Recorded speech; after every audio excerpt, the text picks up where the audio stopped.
तो कल अपनों ने अजमेर के चौहानों के बारे में पढ़ा था। आज अपन पढ़ेंगे रणथंभौर के चौहान।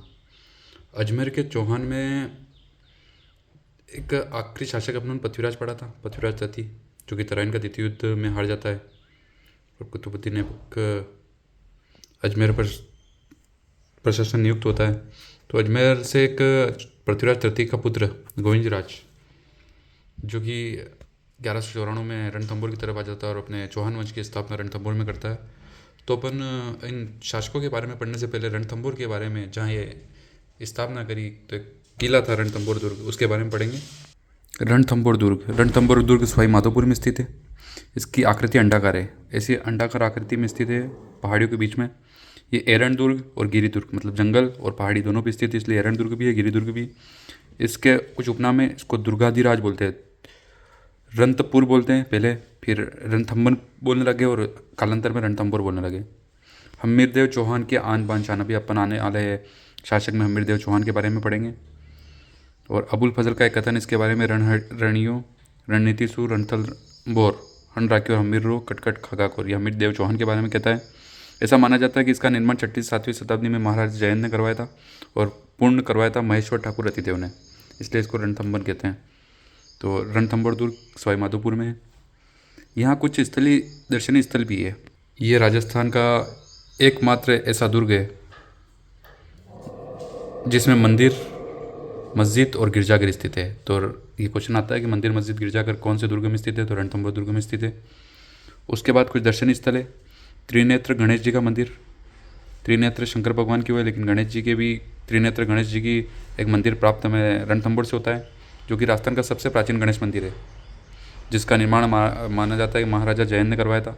और यह एक मेला पड़ता है भाद्रपद शुक्ल चतुर्थी, मतलब गणेश चतुर्थी को यहाँ त्रिनेत्र गणेश मंदिर रणथंभौर में मेला पड़ता है। यहाँ पर सदरुद्दीन की दरगाह भी स्थित है। तो मंदिर तो हो गया त्रिनेत्र गणेश मंदिर, दरगाह हो गई सदरुद्दीन की, और एक जोगी महल, जिसको सुपारी महल भी कहते हैं, इसको गिरजाघर कहते हैं, जोगी महल, गिरजाघर। तो मंदिर, मस्जिद और गिरजाघर तीनों कौन से दुर्ग में हो गए, रणथंभौर दुर्ग सवाई माधोपुर में। यहाँ जोरापोरा महल है, यहाँ एक गुप्त गंगा है, यहाँ 32 खंभों की एक छतरी भी है, जो माना जाता है हम्मीरदेव चौहान के पिताजी जय सिंह जैत्र सिंह ने 32 सालों तक राज किया था, इसलिए उनकी याद में 32 खंभों की छतरी बनाई गई है, जिसको न्याय की छतरी भी कहते हैं। यहाँ बैठकर जय सिंह या जैत्र सिंह न्याय किया करते थे। तो और महाराणा सांगा की एक अधूरी छतरी भी यहाँ बनी हुई है। तो महाराणा सांगा की अधूरी छतरी यहाँ है, 32 खंभों की छतरी है, त्रिनेत्र गणेश मंदिर है, सदरुद्दीन की दरगाह है, और जोगी महल, जोगी महल को गिरजाघर कहते हैं, इसलिए मंदिर, मस्जिद और गिरजाघर तीनों यहाँ स्थित है। फिर आता है नवलखा दरवाज़ा। नवलखा दरवाज़ा या पोल रणथंभौर दुर्ग में स्थित है। रणथंभौर दुर्ग के बारे में कुछ कथन किए गए हैं, जिनको अपन पढ़ेंगे। एक था अबुल फजल, जो अकबर के साथ चलता है। वो कहता है अन्य सभी दुर्ग नंगे, लेकिन यह दुर्ग बख्तरबंद है। ये क्यों है, चारों तरफ से पहाड़ियों से घिरा हुआ है और दूर से दिखाई नहीं देता है। तो ये अबुल फजल के बारे में लिखता है कि अन्य सभी दुर्ग नंगे, लेकिन यह दुर्ग बख्तरबंद है, पहाड़ियों में स्थित होने के कारण।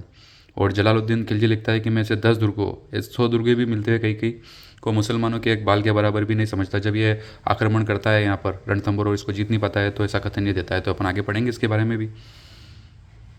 और अलाउद्दीन खिलजी का एक सेनापति था अमीर खुसरो। जलालुद्दीन के बाद अलाउद्दीन दिल्ली का शासक बनता है, उसका एक सेनापति अमीर खुसरो कहते हैं कि आज कुफर का गढ़ इस्लाम का गढ़ हो गया। जब अलाउद्दीन खिलजी जीत जाता है, तो ये कहता है आज कुफर का गढ़ इस्लाम का गढ़ हो गया। पढ़ेंगे अपन रणथंभौर के चौहानों के बारे में। कुछ छोटे मोटे राजा हुए उन जिनके बारे में पढ़ेंगे, कुछ जानकारी मिलती है। एक हुआ था वल्लन देव। ये कुतुबुद्दीन ऐबक का वफादार था। कुतुबुद्दीन ऐबक के सामने इसने कहा कि भाई हम आपको लगान दिया करेंगे और हमें राज करने दो। तो कुतुबुद्दीन ऐबक के साथ था। कुतुबुद्दीन ऐबक के बाद इल्तुतमिश शासन बनता है। कौन बनता है, गुलाम वंश से इल्तुतमिश दिल्ली में। तब इल्तुतमिश काल में साम्राज्य का विस्तार किया, और वल्लन देव कुतुबुद्दीन ऐबक के समय तो वफादार रहा, लेकिन इल्तुतमिश के विरुद्ध इसने लड़ाई स्टार्ट कर दी। तो इल्तुतमिश से विरुद्ध लड़ता हुआ वल्लन देव मारा गया था। और पहला चौहानों का शून्यकाल। भाई चौहानों का स्वर्णकाल तो विग्रहराज के समय हो गया, चौहानों का आरंभ काल या निर्माण काल अजयराज के समय हो गया, और चौहानों का शून्यकाल प्रहलाद के समय हो गया। फिर अपनों ने पढ़ा वीर नारायण। इसका भी माना जाता है कि इसने भी इल्तुतमिश के खिलाफ कई युद्ध लड़े और इल्तुतमिश ने इसको जहर दिलाकर मरवा दिया था वीर नारायण को। इसके बाद आता वाघभट। इल्तुतमिश के बाद रजिया सुल्तान बनती है और उसका फ़ायदा उठा के अपने साम्राज्य का विस्तार करता है। और नासिरुद्दीन मोहम्मद, जो कि इल्तुतमिश के बाद बनता है शासक दिल्ली का, उसके सेनापति बलबन के आक्रमणों का सफलता मुकाबला करता है। जब बलबन आक्रमण करता है तो ये मुकाबला करता है वाघभट। फिर आता है जय सिंह, जो कि 32 साल तक रणथंभौर पर शासन किया, इसकी छतरी भी बनी हुई है। और इसका पुत्र था हमीरदेव चौहान। तो अपन पढ़ेंगे हमीरदेव चौहान, जो मेन राजा रणथंभौर का है हमीरदेव चौहान, इसके बारे में पढ़ेंगे। हमीरदेव चौहान एक प्रतापी शासक हुआ था। 1282 से 1301 ईस्वी तक इसने शासन किया। हमीरदेव चौहान की जानकारी अपन को निम्न ग्रंथों से मिलती है। हमीर काव्य जो कि सारंगधर ने लिखा। हमीर महाकाव्य इंपॉर्टेंट है। हमीर महाकाव्य किसने लिखा? नयन चंद्र सूरी ने। हमीर राछड़ा, राजरूपक, हमीरायण, व्यास दड़ाऊ, हमीर बंधन, अमृत कैलाश, हमीर हट, हट से चंद्रशेखर भी फेमस थे, तो हमीर हट चंद्रशेखर, सुरजन चरित्र भी चंद्रशेखर, और हमीर रासो सारंगधर, और हमीर रासो एक और है वो जोधराज ने लिखी थी। फिर एक ग्रंथ हमीर मध्य मर्दन जो कि जयसिंह सूरी का है, इससे इल्तुतमिश के बारे में जानकारी मिलती है। इनकी हमीरदेव चौहान की माता का नाम हीरा या हरिया देवी था। हमीर एक काव्य ग्रंथ की भी रचना की हमीरदेव चौहान ने, श्रृंगार द्वार, एक काव्य ग्रंथ है जिसकी रचना इन्होंने की। यह शरण वत्सला और हठ धर्मिता के लिए प्रसिद्ध है। कोई भी अग्नि शरण में आ गया तो उसकी शरणागत के लिए फेमस था, और हठ धर्मिता मतलब एक बार हट आ गई तो उसके लिए फेमस था। इसके संगुद गुरु जो कि विजयादित्य थे। क्वेश्चन आया हुआ है कि विजयादित्य किस चौहान शासक से संबंधित है, तो हमीरदेव चौहान से संबंधित है। इसने कोटि यज्ञ का आयोजन करवाया था। उसका पुरोहित था विश्वरूपम, जिसने कोटि यज्ञ का आयोजन करवाया था। अपन इसके युद्धों के बारे में पढ़ेंगे, क्या क्या विजय प्राप्त की इसने। तो प्रारंभिक विजय अभियान में इसने भीमसेन के अर्जुन को परास्त किया था। भीमसेन यूपी में स्थित है, इसके शासक अर्जुन को परास्त किया था। फिर धार एमपी में एक भोज परमार वंश का शासक था, भोज परमार, इसको पराजित किया था। और चित्तौड़ के समर सिंह जो कि अलाउद्दीन खिलजी से टैक्स लिया था जब वो गुजरात जा रहा था, तो ये अपन आगे पढ़ेंगे। तो समर सिंह को भी इसने हराया था मेवाड़ के। फिर उसके बाद आता है अलाउद्दीन। जब हमीरदेव चौहान रणथंभौर दुर्ग का शासन करता है, तो रणथंभौर दुर्ग को जीतने से पहले एक रास्ते में एक दुर्ग और आता है, जैन का किला, जिसको रणथंभौर दुर्ग की कुंजी कहते हैं। तो इसको जीतना पड़ता था। तो रणथंभौर दुर्ग में तो खुद बैठता था हमीरदेव, और इसका एक प्रशासक इसने जैन के किले में बिठा रखा था, गुरुदास सैनी। इसके रणथंभौर दुर्ग की कुंजी भी बोलते हैं, इस चाण का किला भी बोलते हैं, और लोहे का पहाड़ भी कहते हैं। तो जब हमीरदेव चौहान रणथंभौर दुर्ग में था, तब दिल्ली का शासक जलालुद्दीन खिलजी था। जब खिलजी वंश की स्थापना करता है जलालुद्दीन खिलजी, 1290 से 96 तक करता है। इसकी साम्राज्यवादी नीति थी, तो ये रणथंभौर दुर्ग को जीतना चाहता था, तो रणथंभौर दुर्ग पर आक्रमण करता है 1291 से 92 ईस्वी में। इसका सेनापति तुगलक खां के नेतृत्व में। तो ये सबसे पहले रणथंभौर दुर्ग जाने से पहले रास्ते में क्या आएगा, जैन। तो जैन के किले पर आक्रमण करता है, वहाँ से प्रशासक गुरुदास सैनी को हरा देता है और जैन के किले पर कब्जा कर लेते हैं। तो जैन का युद्ध होता है, गुरुदास सैनी मारा जाता है और तुगलक खां जीत जाता है। फिर जाते हैं रणथंभौर दुर्ग, और रणथंभौर दुर्ग को ये नहीं जीत पाते हैं। तब ये कहता है कि मैं इसे 10 दुर्गों को मुसलमानों के एक बाल के बराबर भी नहीं समझता हूँ। ऐसा एक कथन जलालुद्दीन खिलजी देता है जब ये रणथंभौर दुर्ग को नहीं जीत पाता है और पुनः लौट के जाना पड़ता है। तब ये कहता है मैं इसे 10 दुर्गों को मुसलमानों के एक बाल के बराबर भी नहीं समझता हूँ। तो ये जानकारी हमें जलालुद्दीन खिलजी और हमीरदेव चौहान के बीच में हुए युद्धों के बारे में मिलती है। फिर आता है अपने जब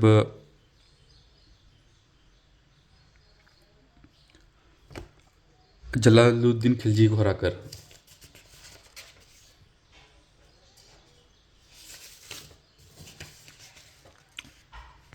जब दिल्ली का सुल्तान जलालुद्दीन खिलजी था, इसकी हत्या अलाउद्दीन खिलजी कर देता है और अलाउद्दीन खिलजी शासक बन जाता है। तब ये हमीर रणथंभौर पर आक्रमण करता है। तो इसका आक्रमण करने का कारण मेन तो क्या था, इसके 2 सेनापति थे, मंगोल विद्रोही मोहम्मद शाह और इसका एक भाई केबरू। दोनों भाई थे मोहम्मद शाह और केबरू। इनको शरण दे देता है हमीरदेव चौहान, जो कि अलाउद्दीन खिलजी के विद्रोही थे दोनों। तो इनको मारना चाहता था। दोनों भाग के रणथंभौर आ जाते हैं, और इसकी साम्राज्य नीति भी थी। और इसके चाचा जो जलालुद्दीन खिलजी यहाँ से हार के गया था, उसकी पराजय का बदला भी लेना था, और इसको टैक्स देने से भी मना कर दिया था अलाउद्दीन खिलजी को। तो ये अलाउद्दीन खिलजी के आक्रमण थे। फिर अलाउद्दीन खिलजी 1299 ईस्वी में रणथंभौर के लिए निकल जाता है, और एक युद्ध होता है। पहले कहाँ वो युद्ध होगा, जैन का किला जीतना पड़ेगा इसको भी पुनः। तो ये 2 सेनापति भेजता है, उल्गू खां और नुसरत खां। कौन आते हैं, उल्गू खां और नुसरत खां। और रणथंभौर में हमीरदेव चौहान ने जैन के किले में 2 सेनापति बिठा रखे थे, धर्म सिंह और भीम सिंह। तो इधर से 2 सेनापति धर्म सिंह भीम सिंह, अलाउद्दीन खिलजी की तरफ से उल्गू खां और नुसरत खां। तो नुसरत खां और भीम सिंह आक्रमण होता है। माना जाता है कि चंबल नदी के आसपास, बनास नदी के आसपास हमीरदेव चौहान के जो सेनापति थे धर्म सिंह भीम सिंह बहुत पराकाष्ठी थे। तो ये इसकी अलाउद्दीन खिलजी की सेना को दौड़ा कर मारते हैं, लेकिन उसमें भीम सिंह आगे चला जाता है। तो नुसरत खां और अलाउद्दीन की सेना इसको घेर के भीम सिंह को मार देती है। फिर आता है जब ये बात अगर अलाउद्दीन को पता चलती तो अलाउद्दीन खुद यहाँ आता है 1301 में, और यहाँ लगभग 1.5-2 साल से रणथंभौर दुर्ग के चारों ओर डेरा डाल के बैठा रहता है। तो अलाउद्दीन खुद हमीर पर आक्रमण करने के लिए आता है, और रणथंभौर दुर्ग जैन का किला तो इन्होंने जीत लिया था, फिर रणथंभौर दुर्ग पर आक्रमण करता है। तो रणथंभौर दुर्ग पर जब आक्रमण करता है तो यह इस किले के अंदर नहीं घुस पाता है, क्योंकि 9 लगा दरवाज़ा बना हुआ है। तो इसने क्या किया, 2 आदमी पकड़े यहाँ से, रणमाल और रतिपाल, ये गेट खोल देते हैं और विश्वासघात करते हैं अमीरदेव चौहान के साथ, और ये किले के अंदर घुस जाते हैं। तब यहाँ रणथंभौर दुर्ग में राजस्थान का पहला शाखा होता है। राजस्थान का प्रथम शाखा 1301 में होता है। हमीरदेव चौहान केसरिया करते हैं, और इनकी पत्नी रंगदे जोहर करती है, और उनकी एक पुत्री थी देवलदे, जो कि एक तालाब में कूदकर, पद्म तालाब में कूदकर जल जोहर करती है। इसके सेनापति रणमाल और रतिपाल इसके साथ विश्वासघात कर लेते हैं, इसलिए युद्ध में मारा जाता है। अलाउद्दीन खिलजी इस पर आक्रमण कर देता है। फिर इसके 2 शरणार्थी थे, मोहम्मद शाह और कुरोबरू। जब मोहम्मद शाह इसको मिलता है तो इसको पागल हाथी से कुछ जलवा देता है, और रणथंभौर दुर्ग का प्रशासक मलिक काफूर को और उल्गू खां को सौंप के फिर दिल्ली चला जाता है। तो ये अलाउद्दीन खिलजी ने ऐसे ऐसे आक्रमण किए, ये अपनों ने पढ़ा। तो ये थे रणथंभौर के चौहान। रणथंभौर के चौहान में हमीरदेव चौहान मेन आदमी है। इसके बारे में क्वेश्चन आता है एग्जाम में, तो ये अपने पढ़ेंगे। धन्यवाद।